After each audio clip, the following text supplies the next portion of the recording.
آج سواد اعظم اہل سنت و جماعت کی عالمگیر تحریک سنی دعوت اسلامی کے زیر اہتمام چلنے والے شعبہ مدارس میں سے ایک مدرسہ جامعہ آل رسول، اس کے طلباء کے مابین 3 پاروں کے حوالے سے مسابقے کا یہ خوبصورت پروگرام ترتیب دیا گیا۔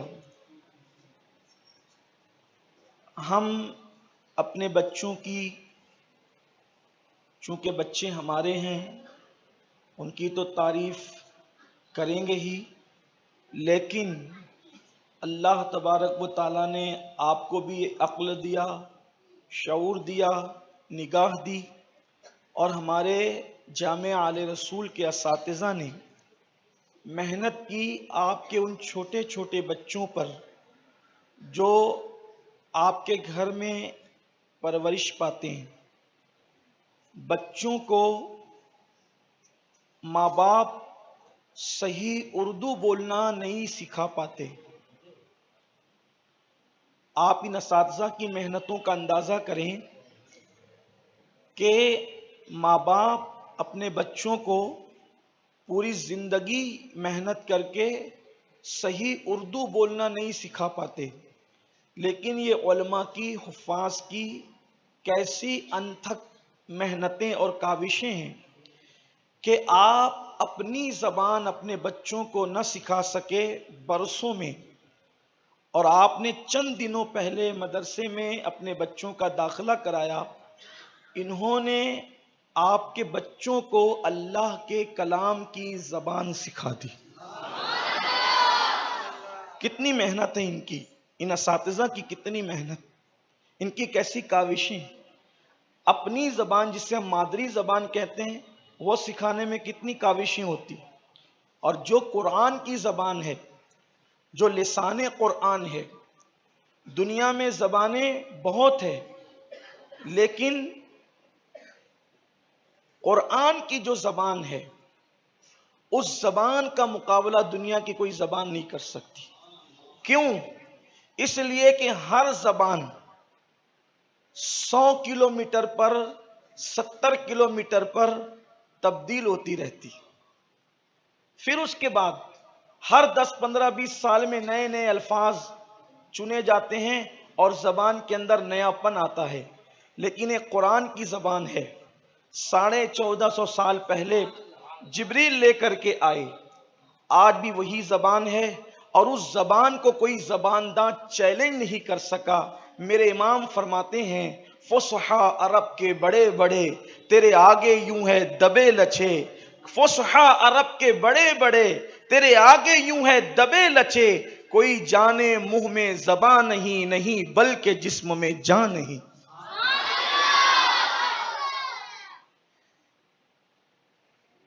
کیسی زبان ہے قرآن مقدس کی۔ امت کو قرآن اور صاحب قرآن سے قریب ہونے کی ضرورت ہے۔ مجھے حیرت ہے، جس قوم کے پاس قرآن جیسی کتاب ہو اور صاحب قرآن جیسا رسول ہو، اگر وہ قوم آج در در کی ٹھوکریں کھا رہی ہے تو اس کی سب سے بڑی وجہ قرآن اور صاحب قرآن سے دوری ہے۔ اگر امت میں فرقہ واریت ہے، جو امت فرقوں میں بٹی ہے، وجہ قرآن اور صاحب قرآن سے دوری ہے۔ ورنہ قرآن تو کہہ چکا وَاعْتَصِمُوا بِحَبْلِ اللَّهِ جَمِيعًا وَلَا تَفَرَّقُوا، کہ اللہ کی رسی کو مضبوطی سے تھام لو اور فرقوں میں مت بٹو۔ جب پوچھا گیا کہ اللہ کی رسی کیا ہے، تو چونکہ قرآن کی ایک ایک آیت کی 70 ہزار تفاسیر ہے، تو جب پوچھا گیا کہ اللہ کی رسی کیا ہے، تو ایک قول ہے اللہ کی رسی قرآن مقدس ہے۔ اسی لیے فرمایا گیا یہ قرآن ایک ایسی رسی ہے جس کا ایک سرا اللہ کے ہاتھ میں، اور اگر تم پکڑ لو گے تو دوسرا سرا تمہارے ہاتھ میں ہو۔ پھر پوچھا گیا کہ اللہ کی رسی کیا ہے، تو ایک تفسیر میں آتا ہے کہ رسول اللہ حبل اللہ ہے، اللہ کی رسی۔ اور جب امام جعفر صادق سے پوچھا گیا کہ اللہ کی رسی کیا ہے تو فرمایا نحنو حبل اللہ، ہم اہل بیت اللہ کی رسی ہے۔ تو اللہ کی رسی کو مضبوطی سے پکڑو، فرقہ واریت ختم۔ لوگ کہتے ہیں قرآن کا دامن پکڑو، قرآن کا دامن صرف تلاوت کے لیے مت پکڑو، قرآن کا دامن اس کو سمجھنے کے لیے بھی پکڑو۔ میرے آقا علیہ السلام نے خطبہ حجۃ الوداع میں فرمایا تھا انی تارک فیکم الثقلین، کہ میں تمہارے درمیان دو بھاری چیزیں چھوڑے جا رہا ہوں، کتاب اللہ و اطرتی اہل بیتی، کہ میں تمہارے درمیان دو بھاری چیزیں چھوڑے جا رہا ہوں، ایک اللہ کی کتاب ہے اور دوسری میری اہل بیت ہے۔ جب تک تم ان دونوں کا دامن مضبوطی سے پکڑے رہو گے اس وقت تک تم کبھی گمراہ نہیں ہو سکتے۔ آئیے قرآن مقدس کے قریب آئیے، صاحب قرآن کے قریب آئیے، حضور کی اہل بیت کے قریب آئیے، آپ گمراہی سے محفوظ رہیں گے۔ الحمدللہ سنی دعوت اسلامی نے آج سے چند سال پہلے یہ پلان کیا کہ ہم نے اپنے بچوں کو صحیح قرآن پڑھانا، اس لیے کہ ہم نے دیکھا کہ لوگ قرآن تو پڑھتے ہیں، رمضان شریف میں 2 2 3 3 5 5 ختم کر لیتے ہیں، مگر وہ سورہ فاتحہ صحیح نہیں پڑھ سکتے، سورہ اخلاص صحیح نہیں پڑھ سکتے۔ تو یہ تھا کہ بھئی لوگ قرآن تو پڑھ رہے ہیں، صحیح کیسے پڑھیں گے؟ تو اس کے لیے ہمارے احباب نے مل جل کر، بالخصوص سنی دعوت اسلامی کی مجلس شورا نے مل کر کے شعبہ مدارس کی بنیاد رکھی، اور 4 یا 6 مدارس سے یہ شروعات کی گئی، اور الحمدللہ آج یہ تعداد 70 کے قریب پہنچ چکی ہے۔ اس میں ہمارے برادر عزیز جناب قاری نور محمد رضوی صاحب کی انتک محنتیں ہیں، بڑی کوششیں، پھر شعبے کے جملہ احباب کی بھی، اور ماشاءاللہ پھر یہاں پر مرکز پر جامع مسجد یا رسول اللہ میں جب تعلیم کا نظم کیا گیا اور منظم طور پر کیا گیا تو تقریباً 350 کے قریب بچے اس میں تعلیم حاصل کرنے کے لیے آ رہے ہیں۔ اس مدرسے کی خصوصیت یہ ہے، آپ نے سنا حضرت مولانا حافظ قرآن صاحب سے کہ ایک وقت بچے اسکول پڑھتے ہیں اور دوسرے وقت بچے مدرسہ پڑھتے ہیں، پھر اس کے بعد بچے اکثر و بیشتر جو حفظ والے ہیں وہ عصر سے آتے ہیں اور رات میں 9 ساڑھے 9 بجے یہ واپس جاتے ہیں۔ تو ان پر محنتیں ہیں۔ میں اپنے تمام اساتذہ ہمارے جتنے ہیں سب کے نام میں کیا لوں اب، کیونکہ یہ سب کی یکساں محنتیں ہیں، اللہ ان سب کو بہتر جزا عطا فرمائیں۔ قبر کے اندر کچھ لوگ ایسے رہیں گے جن کے کفن بھی میلے نہیں ہوں گے اور ان کے جسم ہمیشہ تر و تازہ رہیں گے۔ قبر میں جن کے جسم تر و تازہ رہیں گے اور کفن بھی میلے نہیں ہوں گے، وہ کون لوگ ہیں؟ نمبر 1 وہ عالم جو اپنے علم پر عمل کرے، اس کا کفن بھی میلا نہیں ہوتا اور اس کا جسم تر و تازہ رہتا ہے۔ نمبر 2 وہ حافظ قرآن جس نے قرآن حفظ کیا اور اس کا حق جانا۔ قرآن حفظ کر کے اس کا حق جاننے کا مطلب کیا ہے؟ قرآن حفظ کر کے اس کا حق جاننے کا مطلب ہے کہ قرآن نے جس کا حکم دیا اس سے رکا رہا اور جو کرنے کا حکم دیا اس نے کیا، تو یہ ہے قرآن کا حق جاننا۔ اس کا بھی کفن میلا نہیں ہوگا اور اس کا جسم صحیح سلامت رہے گا۔ اور نمبر 3 جو کثرت سے میرے نبی پہ درود شریف پڑھے گا، اس کا کفن بھی میلا نہیں ہوگا اور اس کا جسم صحیح سلامت رہے گا۔ مجھے خوشی ہے کہ میری سنی قوم جو نعت رسول پر جھومتی ہے اور نعت رسول کی محفلوں میں ریکارڈ توڑ پبلک آتی ہے۔ جب شروع میں ہم نے سوچا کہ قرآن مقدس کے کبھی جو ہے وہ مسابقے کا پروگرام کریں گے، کبھی جو ہے وہ مظاہرہ قرأت کریں گے، تو احباب نے کہا کیا لوگ آئیں گے؟ ہم نے کہا کہ آپ بلائیے، اس لیے کہ ہمارے یہاں نعت کا مطلب صرف یہ نہیں کہ کوئی مولا یصلی وسلم پڑھے تو یہ نعت ہو۔ ہمارے یہاں نعت کا مطلب صرف یہ نہیں کہ کوئی سب سے اولا و اعلیٰ ہمارا نبی پڑھے تو یہی نعت ہو۔ اگر ہمارے یہاں نعت کا یہ صرف مطلب نہیں کہ سرتابہ قدم ہے تنے سلطان زمن پھول پڑے تو یہی نعت ہو، ہمارے یہاں تو یہ بھی نعت ہے کہ اللہ فرماتا ہے یا ایھا المزمل یا ایھا المدثر یا ایھا النبی یا ایھا الرسول۔ یہ سب نعت نہیں ہے، نعت ہے حضور کی تعریف کرنا، اللہ سے بڑھ کر حضور کی تعریف کرنے والا کون ہے؟ بلکہ اللہ جتنی بڑی اور اہم نعت بیان کرتا ہے ویسا تو کوئی بیان کر بھی نہیں سکتا. کیوں؟ اس لیے کہ رسول اللہ کی مکمل تعریف کے لیے حضور کو مکمل جاننا ضروری ہے. اور حضور کو تو مکمل ابو بکر صدیق بھی نہیں جانتے، حضور کو تو مکمل عمر ابن خطاب بھی نہیں جانتے، حضور کو تو مکمل عثمان غنی بھی نہیں جانتے، حضور کو تو مکمل مولا علی بھی نہیں جانتے. اللہ کے سوا حضور کو کوئی مکمل جانتا ہی نہیں ہے. بلکہ ہم تو اہل ذوق یہ کہتے ہیں کہ اللہ کو کوئی جانتا ہے تو وہ محمد الرسول اللہ ہے، اور محمد کو کوئی جانتا ہے تو وہ اللہ رب العزت کی ذات. اسی لیے غالب جیسے قادر الکلام شاعر سے جب کسی نے کہا کہ غالب تم نے بڑی غزلیں لکھی اور تم اپنے بارے میں اتنا ناز کرتے ہو کہ تم خود کہتے ہیں کہ یوں تو ہے زمانے میں سخنور بہت اچھے، یوں تو ہے زمانے میں سخنور بہت اچھے، کہتے ہیں کہ غالب کا ہے انداز بیاں اور آپ کو اپنی سخن پر اتنا ناز ہے، کبھی نبی کی نعت لکھی؟ نبی کی نعت لکھو. تو غالب جیسا شاعر جب نعت لکھنے کی بات آتی ہے تو دو مصرے کہہ کے قلم توڑ دیتا ہے کہ اور غالب کہتے ہیں غالب ثنائے خواجہ بیزدہ گذاشتیم، کہتے ہیں غالب ثنائے خواجہ بیزدہ گذاشتیم آزات پاک مرتبہ دانے محمد است. غالب نعت لکھنے کا معاملہ اللہ کو سونپ دے، اس لیے کہ اللہ ہی جانتا ہے کہ محمد کا مرتبہ کیا ہے. اس سے بہتر کوئی نبی کی شان بیان نہیں کر سکتا. دیکھو نا نبی کی نعت ایک ایک آیت ہے. اسی لیے سرکار نظمی ماریروی کہتے ہیں آغاز سے اخیر تک قرآن ہے نعت مصطفیٰ، محبوب کے بیان کا کیسا انوکھا ڈھنگ ہے. بچوں کو قرآن پڑھائیے.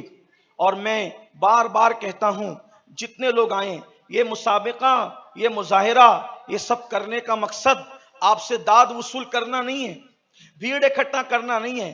یہاں بچوں کو پڑھوا کر آپ کو بتانا یہ مقصد ہے کہ دیکھو یہاں ایسی تعلیم ہو رہی ہے کہ آپ بھی چاہتے ہیں کہ آپ کا بچہ قرآن پڑھے، آپ کا بچہ قرآن پڑھے. آپ کا بچہ قرآن پڑھے گا تو اس کا ثواب آپ کو بھی ملے گا.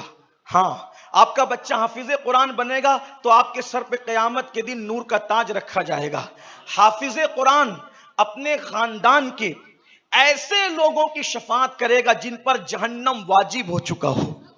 تو جب خاندان کے لوگوں کی شفاعت کرے گا تو ماں باپ کی شفاعت نہیں کرے گا؟ بالکل کرے گا.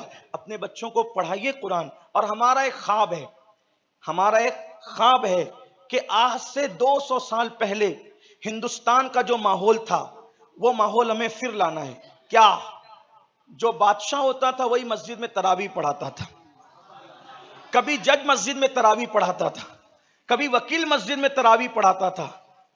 ہم چاہتے ہیں وہی ماحول ہو کہ آئی ایس مسجد میں تراویح پڑھائے، آئی پی ایس مسجد میں تراویح پڑھائے، جج مسجد میں تراویح پڑھائے. وہ ماحول کیسا ہوگا؟ یہ کب ہوگا؟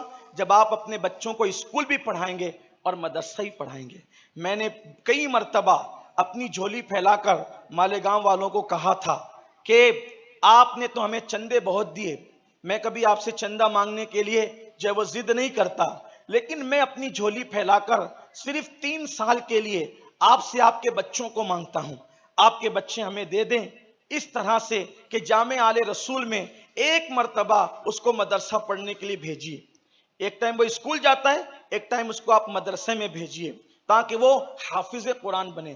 دیکھو اسکول میں ایس ایس سی اور ایچ ایس سی پر اکتفا مت کرو، اور مدرسوں کے اندر ناظرہ قرآن پر اکتفا مت کرو. یہ بات میں خاص کہہ رہا ہوں دل کے درد کے طور پہ. مہمانوں کا حق تھا، ان کو تقریر کروانی چاہیے، لیکن مولانا غفران نے کہا کہ آپ کہیں تو میں کہنے کھڑا ہوا ہوں، لیکن دل کا درد کہہ رہا ہوں. ہم کیوں قاری بنانا چاہتے ہیں آپ کے بچے کو؟ ہم کیوں حافظ بنانا چاہتے ہیں آپ کے بچے کو؟ ہم کیوں عالم بنانا چاہتے ہیں آپ کے؟ ہمارا خواب ہے مالیگاؤں کے ہر گھر میں حافظ قرآن ہو، تاکہ اپنے باپ کا جنازہ بیٹا پڑھائے، دادا کا جنازہ پوتا پڑھائے، نانا کا جنازہ نواسا پڑھائے. ہم یہ چاہتے ہیں. کیوں ایسا ہے؟ اگر میرے علماء مجھے معاف کریں حفاظ، میں ایک بات کہوں گا، حق بات کہوں گا، ویسے کہتا بھی ہوں لیکن ایک بات کہتا ہوں. باپ کی موت پر بیٹے کا جو دل ٹوٹتا ہے وہ مسجد کے امام کا دل نہیں ٹوٹتا. صحیح؟ باپ کی میت پر جو بیٹے کا دل ٹوٹتا ہے، مسجد کے امام کا دل نہیں ٹوٹتا، اور ٹوٹے ہوئے دل سے جب بیٹا اپنے باپ کی نماز جنازہ پڑھائے گا تو جب وہ کہے گا نا اللہم اغفر لی حجنا و میتنا و شاہدنا و غائبنا و صغیرنا و کبیرنا، جب وہ یہ کرے گا تو اس کو اپنے باپ کا وہ وقت یاد آئے گا جب باپ اس کو انگلی پکڑ کر چلنا سکھاتا تھا، وہ وقت یاد آئے گا جب باپ اس کو اپنے کندھوں پہ بٹھا کر کبھی چاند رات میں بازاروں میں لے جاتا تھا، اس کو باپ کا وہ وقت یاد آئے گا جب اس کا سر کا پسینہ پیروں تک آتا تھا اور اس کی پرورش کے لیے باپ نہ سردی دیکھتا تھا نہ گرمی دیکھتا تھا، اس کے عروج اور ترقی کے لیے باپ نے اپنے پورے شباب کو قربان کر دیا تھا، ماں نے اپنے پورے شباب کو قربان کر دیا تھا، تو جب وہ ٹوٹے ہوئے دل سے اپنے باپ کے لیے مغفرت کی دعا کرے گا تو اللہ تبارک و تعالی اس کی دعا کو ضرور قبول کرے گا۔ امام تو بے دلی سے تمہارا جنازہ پڑھا سکتا ہے لیکن تمہارا بیٹا بے دلی سے تمہارا جنازہ نہیں پڑھائے گا، اور جب وہ سوز دل کے ساتھ پڑھائے گا، کہتے ہیں کہ جس کو جس سے جتنی محبت ہوتی ہے اس کی دعا اس کے حق میں اتنی قبول ہوتی ہے۔ بتاؤں آپ کو ماں کی دعا رد کیوں نہیں ہوتی؟ کیونکہ ماں سب سے زیادہ اولاد سے پیار کرتی۔ نبی کی دعا امتی کے لیے رد کیوں نہیں ہوتی؟ کیونکہ نبی اپنی امت سے تو جو جتنا جس سے پیار کرتا ہے اس کی دعا میں اس کے لیے اتنا خلوص ہوتا ہے۔ میں اماموں کی نمازوں کو مشکوک کرنے نہیں آیا، لیکن میں آپ کو بتا رہا ہوں امام لوگ خلوص ہی سے پڑھاتے ہیں، اخلاص ہی سے پڑھاتے ہیں، لیکن جو دل کی سوزی کے ساتھ، جو دل کی تڑپ کے ساتھ ایک بچہ اپنے باپ کا جنازہ اور اپنی ماں کا جنازہ پڑھائے گا، پوتا اپنے دادا کا، نواسا اپنے نانا اور نانی کا جنازہ پڑھائے گا، اس کا ذوق ہی کچھ اور ہوگا۔ اور اسی لیے آپ مدرسوں سے 40 قرآن خرید کر ایصال ثواب کرو گے، وہ ایصال ثواب کیا ہے؟ وہ تو ایصال عذاب ہے۔ اگر آپ کا بچہ صرف بسم اللہ پڑھ دے تو قبر میں آپ کے لیے جنت کے باغوں میں سے باغ بنا دیا جاتا ہے۔ اس لیے آپ اپنے بچوں کو اسکول ضرور پڑھائیے، بالکل پڑھائیے، لیکن آپ مدرسہ پڑھائیے، اور صرف ناظرے پر معاملہ ختم مت کیجئے۔ میں تو جھولی پھیلا کر آپ سے آپ کے بچوں کو بھیک میں مانگ رہا ہوں۔ مالیگاؤں والوں، مجھے پتا ہے تم مجھ سے بہت محبت کرتے ہو، اور تمہاری محبتوں کی داستان شہر کی کناروں سے نکل کر دنیا کے کناروں تک پہنچی ہے کہ مالیگاؤں والے امین القادری سے پیار کتنا کرتے ہیں۔ آپ بہت محبت کرتے ہیں، لیکن آپ اپنے بچے مجھے دیجئے، ہمیں دیجئے، 3 سال کے لیے دیجئے۔ آپ اس کو جاہل دو گے، ہم اس کو حافظ قرآن بنا کر لوٹائیں گے۔ اسکول بھی ہم نے قائم کیا، الحمدللہ ہمارے بچے اسکول میں بھی حفظ قرآن کر رہے ہیں۔ کئی ہمارے کچھ بچے اسکول کے ہوں گے یہاں جو حفظ قرآن کر رہے ہیں، ماشاءاللہ۔ ہرا کے بچے ہیں یہاں پر جو حفظ قرآن کر رہے ہیں، ماشاءاللہ۔ اٹھاؤ بیٹا، ہرا کے کتنے بچے ہیں جو حفظ قرآن کر رہے ہیں؟ یہ دیکھو، اٹھاؤ اوپر ہاتھ اٹھاؤ، لوگ دیکھیں۔ ہرا کے ابھی تو یہاں اتنے بچے یہ یہاں کر رہے ہیں، اور بھی بچے ہیں جو اسکول میں کرتے ہیں۔ ہم چاہتے ہیں بچہ ڈاکٹر بھی ہو، حافظ قرآن بھی ہو، تاکہ گھر میں ایک اسلامی ماحول ہو۔ اور یہ مسابقے میں یہ جو انعامات ہیں تو یہ بہت کم ہے، یہ بہت چھوٹے ہیں۔ ہمارے اساتذہ کی، ہمارے مفتی امتیاز صاحب کی، مولانا غفران صاحب کی، حافظ اسرائیل صاحب ہیں، حافظ آصف صاحب ہیں، اسی طریقے سے حافظ پرویز صاحب ہیں، حافظ اسید صاحب ہیں، حافظ اسامہ صاحب ہیں، حافظ وسیم صاحب ہیں، حافظ تنزیل صاحب ہیں، حافظ عابد صاحب ہیں، قاری عبدالسلام رضوی صاحب ہیں۔ یہ سب لوگ محنت کر رہے ہیں۔ کیسے محنت کر رہے ہیں آپ کو بتاؤں؟ ایک بچہ اگر ایک دن غیر حاضر رہتا ہے، مدرسے سے فون جاتا ہے آپ کا بچہ نہیں آیا، وجہ ہمیں کیا پڑی ہے؟ وجہ صرف یہ ہے کہ ہم قرآن کی خدمت کرنا چاہتے ہیں، اس لیے کہ ہر آدمی زندگی مختصر لے کر آیا ہے، اور سب سے بہترین خدمت اگر کوئی ہے تو وہ قرآن مقدس کی خدمت ہے۔ دیکھیے آپ کے لیے سب انتظامات اور انصرامات ہیں، اگر آپ اس کا فائدہ نہیں اٹھائیں گے ذمہ دار آپ ہوں گے۔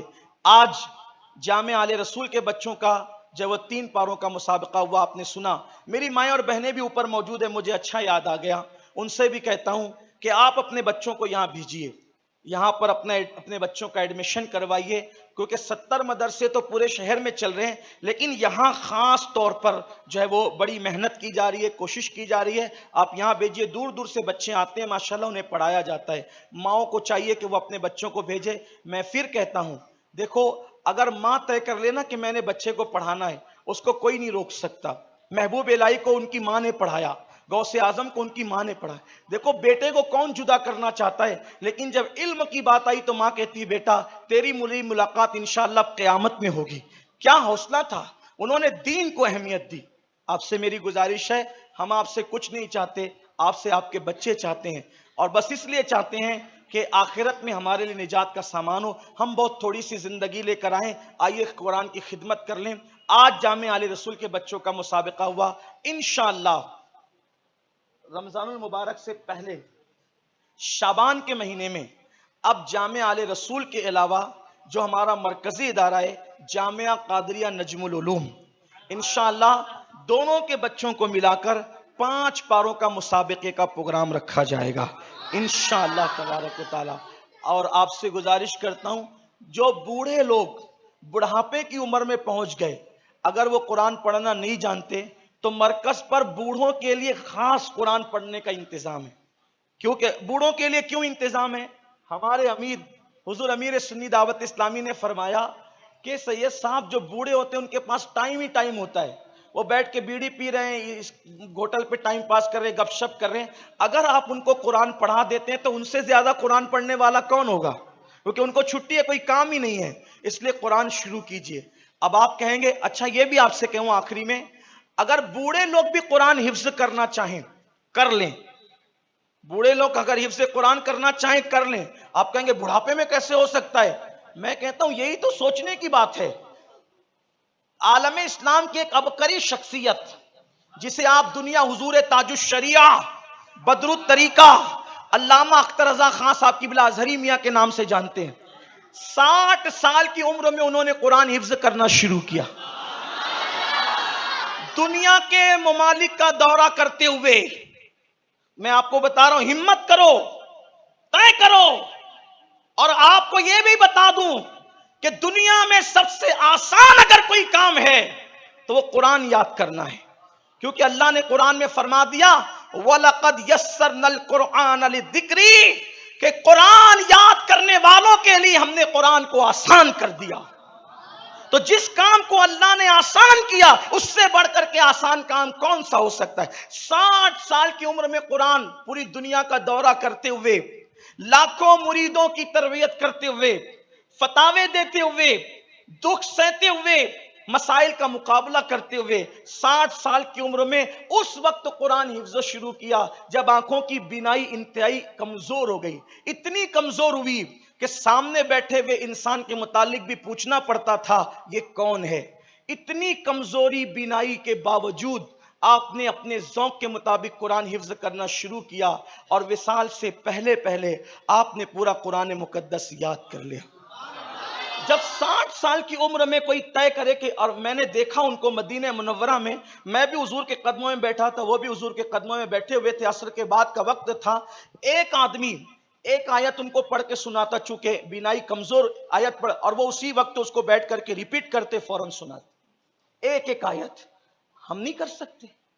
60 سال کی عمر میں پہنچنے والا اتنا مصروف انسان کر سکتا ہے, میرے جوان نہیں کر سکتے. لوگ کہتے ہیں ٹائم نہیں ہے, ٹائم نہیں ہے. میں کہتا ہوں جتنا موبائل دوستوں کے میسج پر, جتنا ٹائم دوستوں کے میسج پر دیتے ہو, اگر اتنا ٹائم یار کے میسج پر دو گے اور قرآن سے پیار کرو گے تو آپ بھی کر سکتے ہو.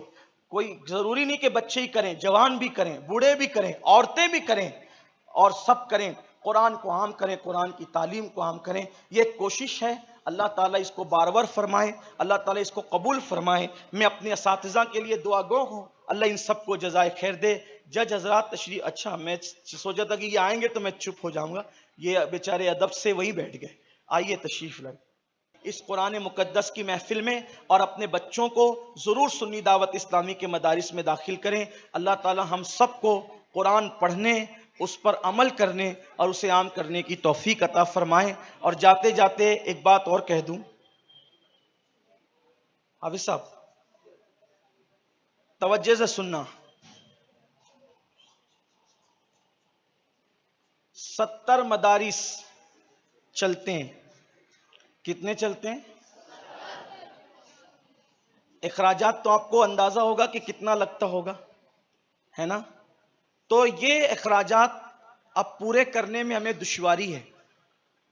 یہ اخراجات کو پورے کرنے میں ہمیں دشواری آ رہی ہے، اور اللہ کے گھر میں کہتے ہیں کہ کئی کئی مہینے ایسے گزرتے ہیں اب لاک ڈاؤن کے بعد سے کہ اساتذہ کو قرض لے کر تنخواہ دینی پڑتی ہے۔ میرے احباب مجھ سے کہتے ہیں کچھ مدرسے بند کیجئے، اتنا لوڈ مت لیجئے۔ ہم نے کہا نہیں، ہم پیچھے نہیں ہٹیں گے، ہم آگے بڑھیں گے، اللہ کے بھروسے پہ آگے بڑھیں گے، اللہ کی مدد آئے گی۔ اور ہر مہینہ قرض ہوتا رہتا ہے۔ یہ میں صرف، ویسے بھی آپ میری بات پہ یقین کرتے ہیں لیکن پھر بھی میں یہ بات اللہ کے گھر میں کہہ رہا ہوں، دشواری ہے، لاک ڈاؤن کے بعد سے بہت دشواری۔ تو ان اخراجات کو کور کرنے کے لیے ہمارے ساتھیوں نے ایک منصوبہ بنایا، آسان سا راستہ ہے کہ چھوٹے چھوٹے ڈبے شعبہ مدارس کی طرف سے ہم چاہتے ہیں کہ آپ کے گھر میں رکھے ہوں۔ آپ صدقہ دیتے ہیں کسی بھکاری کو، کسی منگتے کو۔ اب میں آپ یہ نہیں کہیں کہ میں بھکاریوں سے بھی اب آپ کو روکنے لگا ہوں، ایسا نہیں۔ بھکاری لے جاتا ہے، کبھی وہ شراب بھی پیتا ہے اس سے، کبھی وہ گانجا بھی پیتا ہے اس سے، کبھی وہ عیاشی بھی کرتا ہے اس سے۔ تو یہ جو صدقہ آپ روزانہ نکالتے ہیں، اگر آپ کسی جواری، بھکاری اور اوباش کی جھولی میں ڈالنے کی بجائے اگر آپ اس کو دین کی جھولی میں ڈالیں، تاکہ آپ کے اس صدقے سے قرآن کی اشاعت ہو، قرآن کی تعلیم عام ہو، تو بولیے آم کے آم گٹلیوں کے بھی دام۔ تو آپ روزانہ اگر 10 روپے اپنے گھر والوں کی طرف سے صدقہ ڈالیں گے، اللہ کے رسول علیہ السلام فرماتے ہیں اپنے بیماروں کا علاج صدقے کے ذریعے سے کرو۔ اگر روزانہ آپ کے گھر سے صدقہ نکلے گا تو آقا فرماتے ہیں صدقہ بلاؤں کو ٹالتا ہے، صدقہ بلاؤں کو رد کرتا ہے۔ صدقہ جب تم دیتے ہو تو صدقہ بلاؤں سے جنگ کرتا ہے، بلائیں ہار جاتی ہے، صدقہ جنگ جیت جاتا ہے۔ اتنا بڑا مجمع ہے، اتنی ساری خواتین اوپر موجود ہیں اور لوگ دور دور تک میری آواز سن رہے ہیں۔ اگر ہر آدمی اپنے گھر کے لیے ایک ڈبہ یہاں سے خود سے لے کر کے جائے، میرے لیے نہیں، آپ اپنے گھر کے لیے، اپنی آخرت کے لیے، قرآن کو عام کرنے کے لیے، قرآن کی تعلیم کو عام کرنے کے لیے، اس لیے کہ آپ جانتے ہیں سنی دعوت اسلامی مالیگاؤں کے ساتھ کوئی مضبوط لوگ نہیں ہیں، چند لوگ ہیں انگلیوں پہ گننے والے جن کی مدد ہے، ورنہ اصل مدد تو اللہ اس کے رسول کی ہے۔ اگر کسی تنظیم یا تحریک یا ادارے کے پاس اتنے کم ڈونرز ہوں تو اتنا کام نہیں ہو سکتا، لیکن چند انگلیوں پہ گننے اتنے بھی ڈونر ہیں، اور پھر اس میں بھی کام اتنی تیزی سے ہو رہا ہے۔ یہ صرف میرے اللہ کی اور میرے رسول کی مدد ہے۔ میں آپ سے گزارش کرتا ہوں کہ آپ ایک ڈبہ اپنے گھر لے جائیں اور روزانہ اس میں 10 روپے ڈالیں، اس نیت سے کہ میں صدقہ دے رہا ہوں۔ پھر اس کی برکت آپ دیکھنا، اور مہینے مہینے آپ کے یہاں ذمہ داران آئیں گے اور لے کر کے جائیں گے۔ آپ پہ کوئی پریشر نہیں ہے، یہ خوشی کا سودا ہے۔ یہاں جو آپ اپنے ہاتھوں سے کر لیں گے وہی آپ کی قبر میں جائے گا، ورنہ آج کل تو کون کس کے لیے ایصال ثواب کرتا ہے۔ کسی کہنے والے نے کہا ہے جانے والے جاتے جاتے کچھ کر لے اپنے واسطے، ورنہ ایک دن تو بھی ترسے گا فاتحہ کے واسطے۔ لوگوں کے ایصال ثواب کے لیے ترسو گے، اس لیے اپنے ہاتھوں سے جو کر سکتے ہو کر لو۔ الحمدللہ اگر آپ اس میں ہمارا سپورٹ کرتے ہیں ہمیں بہت خوشی ہوگی، بہت مسرت ہوگی۔ یہ ایک بات ہم نہیں کہیں گے کہ آپ لے کر جائیں، آپ خود سے ہمارے مبلغین سے جو باہر کھڑے ہیں، مکتب باہر لگائیں، ان کے پاس اپنے نمبر نام نوٹ کرائیں اور آپ لے کر جائیں۔ ابھی نہیں لے جا سکتے، خواتین سے بھی کہتا ہوں ابھی لے جائیں، نہیں لے جا سکتے آپ نام نمبر دے دیں، آپ کے گھر پہنچایا جائے گا۔ یہ ایک اعلان ہے، اگر آپ کر سکتے ہیں تو کریں، اس کا صلہ آپ کو اللہ عطا فرمائے گا۔